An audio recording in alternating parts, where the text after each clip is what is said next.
was 10 years old when I learned what the word genocide meant. It was 2003, and my people were being brutally attacked because of their race. Hundreds of thousands murdered, millions displaced, a nation torn apart at the hands of its own government. My mother and father immediately began speaking out against the crisis. I didn't really understand it, except for the fact that it was destroying my parents. One day, I walked in on my mother crying, and I asked her why we were burying so many people. I don't remember the words that she chose to describe genocide to her 10-year-old daughter, but I remember the feeling. We felt completely alone, as if no one could hear us, as if we were essentially invisible. This is when I wrote my first poem about Darfur. I wrote poetry to convince people to hear and see us. And that's how I learned the thing that changed me. It's easy to be seen. I mean, look at me. I'm a young African woman with a scarf around my head, an American accent on my tongue, and a story that makes even the most brutal of Monday mornings seem inviting. But it's hard to convince people that they deserve to be seen. I learned this in my high school classroom one day when my teacher asked me to give a presentation about Darfur. I was setting up the projector when a classmate of mine said, "Why do you have to talk about this? Can't you think about us and how it'll make us feel?" My 14-year-old self didn't know what to say to her or how to explain the pain that I felt in that moment and in every moment that we were forced not to talk about this. Her words took me back to the days and nights on the ground in Darfur, where we were forced to remain silent, where we didn't speak over morning tea because the war planes overhead would swallow any and all noise. Back to the days where we were told not only that we don't deserve to be heard, but that we do not have a right to exist. And this is where the magic happened. In that classroom, when all the students started taking their seats and I began to speak despite this renewed feeling that I didn't deserve to be there, that I didn't belong there or have a right to break the silence. As I talked and my classmates listened, the fear ebbed away. My mind became calm and I felt safe. It was the sound of our grieving, the feel of their arms around me, the steady walls that held us together. It felt nothing like a vacuum. I choose poetry because it's so visceral.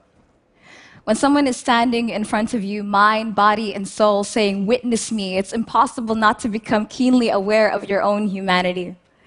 This changed everything for me. It gave me courage. Every day, I experience the power of witness, and because of that, I am whole. And so now I ask, will you witness me? They hand me the microphone as my shoulders sink under the weight of this dress. The woman says, "The 1 millionth refugee just left South Sudan, can you comment?" I feel my feet rock back and forth on the heels my mother bought, begging the question, do we stay or is it safer to choose flight? My mind echoes the numbers. 1 million gone, 2 million displaced, 400,000 dead in Darfur. And this lump takes over my throat as if each of those bodies just found a grave right here in my esophagus. Our once country, all north and south and east and west, so restless, the Nile couldn't hold us together, and you ask me to summarize. They talk about the numbers as if this isn't still happening, as if 500,000 didn't just die in Syria, as if 3,000 aren't still making their final stand at the bottom of the Mediterranean, as if there aren't entire volumes full of fact sheets about our genocides, and now they want me to write one. Fact. We never talked over breakfast because the warplanes would swallow our voices. Fact. My grandfather didn't want to leave home, so he died in a war zone. Fact. A burning bush without God is just a fire. I measure the distance between what I know and what it's safe to say on a microphone. Do I talk about sorrow, displacement, Do I mention the violence, how it's never as simple as what you see on TV, how there are weeks worth of fear before the camera is on? Do I tell her about our bodies, how they are 60% water, but we still burn like driftwood, making fuel of our sacrifice? Do I tell her the men died first, mothers forced to watch the slaughter, that they came for our children, scattering them across the continent until our homes sank, that even castles sink at the bite of the bomb? Do I talk about the elderly, our heroes, too weak to run, too expensive to shoot, how they would march them, hands raised, rifles at their backs into the fire, how their walking sticks kept the flames alive? It feels too harsh for a bundle of wires in an audience to swallow, too relentless, like the valley that filled with the putrid smoke of our deaths. Is it better in verse? Can a stanza become a burial shroud? Will it sting less if I say it softly? If you don't see me cry, will you listen better? Will the pain leave when the microphone does? Why does every word feel as if I'm saying my last? 30 seconds for the sound bite, and now 3 minutes for the poem. My tongue goes dry, the same way we died, becoming ash, having never been coal. I feel my left leg go numb, and I realize that I locked my knees, bracing for impact.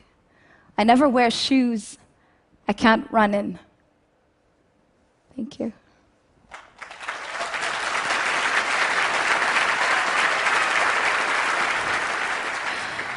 So I wanted to leave on a positive note, because that's the paradox that this life has been. In the places where I learned to cry the most, I also learned how to smile after. And so here goes. You have a big imagination, or 400,000 ways to cry. For Zainab, I am a sad girl, but my face makes other plans, focusing energy on this smile so as not to waste it on pain. The first thing they took was my sleep, eyes heavy but wide open, thinking maybe I missed something. Maybe the cavalry is still coming. They didn't come, so I bought bigger pillows. My grandmother could cure anything by talking the life out of it. And she said that I could make a thief in a silo laugh in the middle of our raging war. War makes a broken marriage bed out of sorrow. You want nothing more than to disappear, but your heart can't salvage enough remnants to leave. But joy is the armor we carried across the borders of our broken hamlet. A hasty mix of stories and faces that last long after the flavor is gone. Of muscle memory that overcomes even the most bitter of times. My memory is spotted with days of laughing until I cried or crying until I laughed. Laughter and tears are both involuntary human reactions, testaments to our capacity for expression. So allow me to express that if I make you laugh, it's usually on purpose. And if I make you cry, I'll still think you are beautiful. This is for my cousin Zainab, bedridden on a random afternoon. I hadn't seen her since the last time we were in Sudan together, and there I was at her hospital bedside in a 400-year-old building in France. Zainab wanted to hear poems. Suddenly, English, Arabic, and French were not enough. Every word I knew became empty noise. And Zainab said, well, get on with it. And I read her everything that I could. And we laughed, and we loved it. And it was the most important stage that I've ever stood on. Surrounded by family, by remnants of a people who were given as a dowry to a relentless war, but still managed to make pearls of this life. By the ones who taught me to not only laugh, but to live in the face of death. Who placed their hands across the sky, measuring the distance to the sun and saying, smile, I'm gonna meet you there. And for Zainab, Zainab, who taught me love in a place like France. Zainab, who wanted to hear poems on her deathbed. Dilated fibromyalgia. Her heart muscles expanded until they couldn't function. And she held me and she made me feel like gold. And I said, Zainab, isn't it strange that your only problem is that your heart was too big? Thank you.